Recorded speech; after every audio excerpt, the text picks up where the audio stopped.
Hi guys, good morning. Ah, Ngayon po tayo nakapag-upload ng video gawa ng we are so busy. Busy talaga yung linya for the past 2 weeks. So guys, yung pag-usapan po natin is gagawa po kami ng inspirational video or mga charity videos soon. Gagawa po tayo ng mga video na ganun. Okay?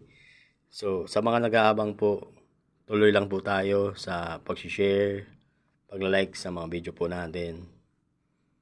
At samahan nyo po ako sa journey na ito. At okay po, susuportahan nyo po yung page ko, Kapanatag Vlogs. At saka sa YouTube channel na din, Kapanatag Vlogs also. So, gagawa po tayo ng magagandang video para po sa inyo. Okay? So, yun lang. Maraming salamat po and God bless. Bye-bye.